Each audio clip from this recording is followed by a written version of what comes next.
Welcome back everyone. Welcome to civil service study. देखते हैं पहला प्रश्न क्या है। निम्न में से किसे वृक्ष मानव कहा जाता है? किसको कहा जाता है वृक्ष मानव, बताइए। देखिए, इनमें से वृक्ष मानव कहा जाता है किसको?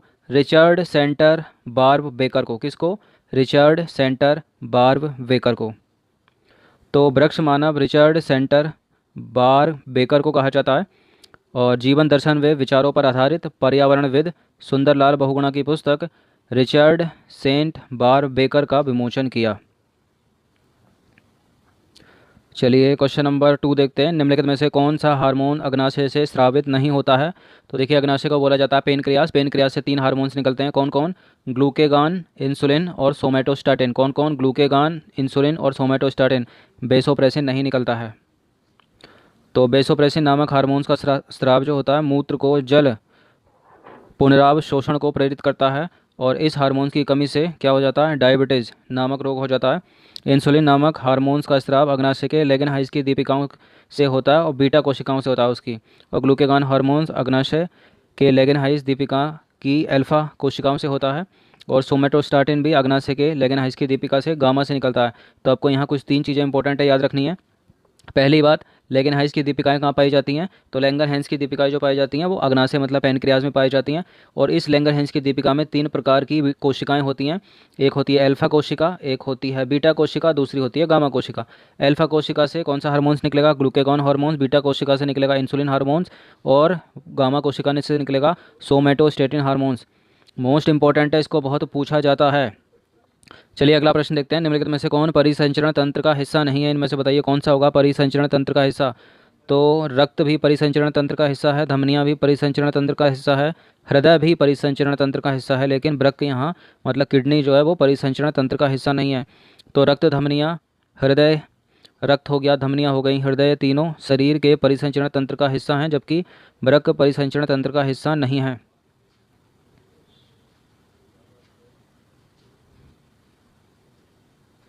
क्वेश्चन नंबर 4 है। मानव शरीर के निम्नलिखित अंगों पर विचार करना है। वृक्क है, फेफड़ा है और त्वचा है, यकृत है, आंत है।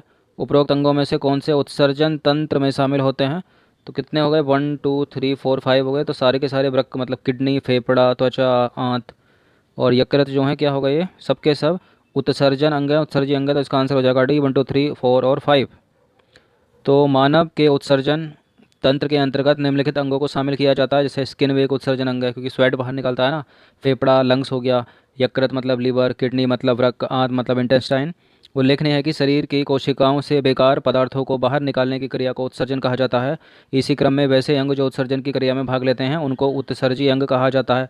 तो स्किन भी एक उत्सर्जी अंग है, फेफड़ा भी उत्सर्जी अंग है, यकृत भी उत्सर्जी अंग है, आंत भी उत्सर्जी अंग है और वृक्क भी उत्सर्जी अंग है। क्वेश्चन नंबर 5 है। विद्युत हीटर का एलिमेंट निम्न में से किस धातु का बना होता है? विद्युत हीटर का एलिमेंट बनाता किसका? नाइक्रोम का। पहले भी बता चुका हूँ, मोस्ट इंपॉर्टेंट है ये। तो विद्युत हीटर का एलिमेंट जो होता है वो नाइक्रोम का बना होता है। क्वेश्चन नंबर 6 है। निम्नलिखित में से कौन सा प्रदेश की परंपरागत उद्योग है? निम्न में कौन प्रदेश का परंपरागत उद्योग है, बताइए। लोहा, इस्पात, पटसन, चमड़ा या चीनी। प्रदेश का मतलब ये यूपी का पेपर है तो यूपी की बात करेंगे। यूपी का कौन सा परंपरागत उद्योग है इनमें से? तो इसका आंसर हो जाएगा ऑप्शन नंबर डी, चीनी उद्योग उत्तर प्रदेश का परंपरागत उद्योग है। क्वेश्चन नंबर 7 है। किस राज्य में क्रोमाइट प्रचुर मात्रा में पाया जाता है? क्रोमाइट कहाँ पर पाया जाता है प्रचुर मात्रा में? उड़ीसा में पाया जाता है क्रोमाइट। तो देखिए, क्रोमाइट एक खनिज है। लोहा एवं क्रोमियम के सम्मिश्रण से बनने वाले खनिज क्रोमाइट में 68% क्रोमिक ऑक्साइड तथा 32% लौह ऑक्साइड होता है। क्रोमाइट के कुल भंडार से लगभग 86% भंडार ऐसा है जिन्हें निकल कहा जाता है। निकाल नहीं, सॉरी, निकेल है ये, जिन्हें निकेल कहा जाता है। इस खनिज का प्रयोग धातु शोधन, तापरोधी कार्यों तथा रासायनिक उद्योगों में किया जाता है। देश में सर्वाधिक क्रोमाइट का उत्पादन उड़ीसा में होता है, जहां भारत का 90% क्रोमाइट उत्पादित किया जाता है। क्वेश्चन नंबर 8 है। अपनी रचना के संदर्भ में निम्नलिखित में से कौन सी चट्टानें सर्वाधिक प्राचीन है, बताइए। इनमें से सर्वाधिक प्राचीन कौन सी चट्टानें? कायंत्र चट्टानें, अवसादी चट्टानें, वितलीय चट्टानें, आग्नेय चट्टानें। अपनी रचना के आधार पर सबसे प्राचीन पुरानी चट्टानें कौन सी हो जाएंगी? इनमें हो जाएंगी आग्नेय चट्टानें। देखिए, अपनी रचना के संदर्भ में जो आग्नेय चट्टानें हैं वो सबसे ज़्यादा प्राचीन है। पृथ्वी के धरातल की उत्पत्ति में सर्वप्रथम इनका निर्माण होने के कारण इन्हें प्राथमिक सेल भी कहा जाता है। अलग से प्रश्न पूछा जा सकता है कि प्राथमिक सेल किसको कहा जाता है, तो आग्नेय चट्टानों को कहा जाता है, आग्नेय सेल को। आग्नेय चट्टान की रचना धरातल के नीचे स्थित तप्त और तरल चट्टानी पदार्थ अर्थात जो मैग्मा होता है और बाहर आके वो लावा बोला जाता है ना उसको, के सतह के ऊपर आकर प्रवाह होने से, और क्या, लावा प्रवाह। अंदर मैग्मा है पृथ्वी के अंदर जब तक है, बाहर निकल गया तो लावा के रूप में निकलकर अथवा ऊपर उठने के क्रम में बाहर निकल पाने से ही सतह के नीचे ही ठंडे होकर इन पिघले पदार्थों के ठोस रूप में जम जाने से होती है। क्वेश्चन नंबर 9 है, भारत में सर्वाधिक वर्षा किस मानसून से होती है? इस तरह का प्रश्न भी पूछा जा सकता है, इंपॉर्टेंट है ये भी।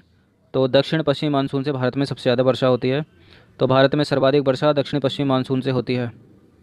क्वेश्चन नंबर 10 है, उत्सर्जन गैप रिपोर्ट किसके द्वारा जारी की जाती है? बताइए।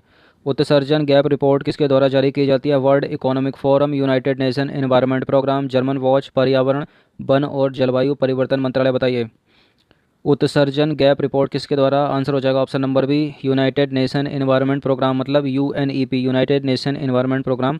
उत्सर्जन रिपोर्ट, एमिशंस रिपोर्ट प्रस्तुत की जाती है। उत्सर्जन गैप रिपोर्ट में इस बात पर जोर दिया गया है कि यदि 2030 तक उत्सर्जन गैप को ख़त्म नहीं किया गया तो वैश्विक तापमान, मतलब जो ग्लोबल टेम्परेचर है, वो 2 डिग्री सेंटीग्रेड पर सीमित करना दुनिया के लिए एक चुनौती हो जाएगा। क्वेश्चन नंबर 11 है, निम्नलिखित में से कौन भूस्खलन के लिए जिम्मेदार कारक है? गुरुत्वाकर्षण, वनोन्मूलन, वर्षा।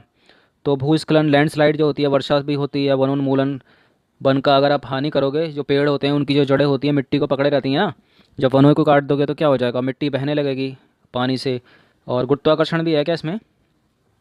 तो सबके सब हैं, इसमें डी हो जाएगा इसका आंसर। तो भूस्खलन की घटनाओं के होने के अनेक अलग अलग कारण हो सकते हैं जो अलग अलग या सामूहिक रूप से भूस्खलन का कारण बन सकते हैं। जैसे विवर्तनिक उत्थान हो गया, गुरुत्वाकर्षण हो गया, ज्वालामुखी उत्थान हो गया, हिमनदीय प्रतिक्षेप हो गया, ढाल के निचले सिरे का जल या वायु के साथ प्रवाह होना, हिमनदों का क्षरण करना, वनस्पति का हटना या उसका कटाव, जंगल की आग, सूखे के कारण ज़मीन में दरारें पड़ना, अवतलन, अल्प अवधि में तीव्र वर्षा होना, इसको बादल का फटना भी कह सकते हैं कि एक ही समय में कम समय में बहुत ज़्यादा वर्षा हो रही है, और बर्फ़ का तेज़ी से पिघलना, लंबे समय तक भारी वर्षण, बाढ़, उच्च ज्वार या प्राकृतिक बांधों के टूटने से नीचे की ओर तीव्र अवतल, भूकंप और परमाक्रास्ट का विगलन आदि भूस्खलन के कारण हो सकते हैं। ये इतनी अच्छी एक्सप्लेनेशन है, इसको अच्छे से याद कर लीजिए, किसी क्वेश्चन में फिट कर देना उसकी मांग के अनुसार। तो ये वर्ड कम से कम 80 तो होंगे यहाँ पर, देखा जाए तो 80 नहीं तो 60 वर्ड तो होंगे ना, 4 से 5 नंबर आराम से मिल जाएंगे इसमें। क्वेश्चन नंबर 12 है, वाहनों के उत्सर्जन में निम्नलिखित में से कौन सा प्रदूषक शामिल नहीं है? वाहन जो हैं तो शीशा तो निकालते हैं, कार्बन मोनोऑक्साइड भी निकालते हैं, कणिका पदार्थ मतलब पार्टिकुलेट मैटर भी निकालते हैं, अमोनिया निकालते हैं क्या, NH3? तो अमोनिया नहीं निकालते। तो देखिए वाहनों से उत्पन्न प्रदूषण में अमोनिया शामिल नहीं है। मोटर वाहनों के प्रमुख प्रदूषक पदार्थ हैं, एक तो कणिका पदार्थ हैं और परिवर्तनशील कार्बनिक यौगिक हैं, नाइट्रोजन के ऑक्साइड, कार्बन मोनोऑक्साइड सबसे जहरीली यही है क्योंकि हीमोग्लोबिन के साथ मिलकर ये कार्बोक्सी हीमोग्लोबिन का निर्माण करती है, ग्रीन हाउस गैसें बाकी। क्वेश्चन नंबर 13 है, निम्नलिखित में से कौन से महासागरीय अम्लीकरण को दर्शाते हैं या दर्शाता है? बताइए कौन कौन दर्शाएगा इनमें से? महासागर में कार्बोनेट आयन की सांद्रता में कमी से क्या होगा, अम्लीकरण को दर्शाएगा। महासागर में हाइड्रोजन आयन की सांद्रता में वृद्धि से भी दर्शाएगा, और महासागर में पीएच मान में अगर कमी होगी तब भी अम्लीकरण बढ़ेगा। तो तीनों के तीनों स्टेटमेंट तो करेक्ट हो गए यहाँ पे। तो देखिए समुद्र द्वारा ग्रहण किए गए वायुमंडलीय जो कार्बन डाइऑक्साइड होती है उसकी मात्रा में वृद्धि के साथ ही समुद्र में हाइड्रोजन आयनों की सांद्रता बढ़ जाती है, कार्बोनेट आयन की सांद्रता में कमी हो जाती है, महासागरों का पीएच मान कम हो जाता है और महासागर कम क्षारीय हो जाते हैं। जब कम क्षारीय हो गए तो क्या हो गया, अम्लीकरण बढ़ गया। इस प्रक्रिया को महासागरीय अम्लीकरण के रूप में जाना जाता है। क्वेश्चन नंबर 14 है, साबुन के बुलबुले सफ़ेद प्रकाश में रंगीन दिखाई देते हैं, क्यों दिखाई देते हैं भाई? क्योंकि परावर्तित प्रकाश के व्यतिकरण के कारण। तो साबुन के बुलबुले सफ़ेद प्रकाश में परावर्तित प्रकाश के व्यतिकरण के कारण रंगीन दिखाई देते हैं। क्वेश्चन नंबर 15 है, उत्तर प्रदेश का गुरु पूर्णिमा पर्व समर्पित है किस ऋषि को? तो ऋषि वशिष्ठ को समर्पित है। ये किसको, वशिष्ठ है व्यास है? देखिए व्यास है। ये उत्तर प्रदेश का जो गुरु पूर्णिमा पर्व है वो ऋषि किसको, ऋषि व्यास को समर्पित है। किसको, व्यास ऋषि को। क्वेश्चन नंबर 16 है, निम्नलिखित युग्मों में से कौन सा सही नहीं है? सही नहीं है मतलब गलत है। नोएडा सॉफ्टवेयर एवं सूचकांक प्रौद्योगिकी, सीतापुर प्लाईवुड उद्योग, गोरखपुर खेलकूद का सामान और वाराणसी रेशम उद्योग। तो देखिए इसमें आंसर सिंपल, आपको खेलकूद का सामान सबको पता होगा, गोरखपुर में नहीं मिलता, मेरठ में मिलता, तो ये गलत है यहाँ पर। तो खेल कूद का सामान मेरठ में मिलता है। क्वेश्चन नंबर 17 है, पेशी थकान के लिए निम्नलिखित में से कौन उत्तरदायी है? तो ये मोस्ट इंपॉर्टेंट प्रश्न है ये लैक्टिक अम्ल उत्तरदायी होता है इसके लिए। पेशी थकान के लिए लैक्टिक अम्ल उत्तरदायी है, यूरिक अम्ल गठिया रोग के लिए, और जो बेंजोइक अम्ल है वो फलों के परीक्षण के लिए उत्तरदायी है। क्वेश्चन नंबर 18 है, औरंगजेब की मृत्यु के समय मराठा नेतृत्व किसके हाथों में था? बताइए। औरंगजेब की मृत्यु के समय मराठा नेतृत्व किसके हाथों में था? ताराबाई के हाथों में था क्या?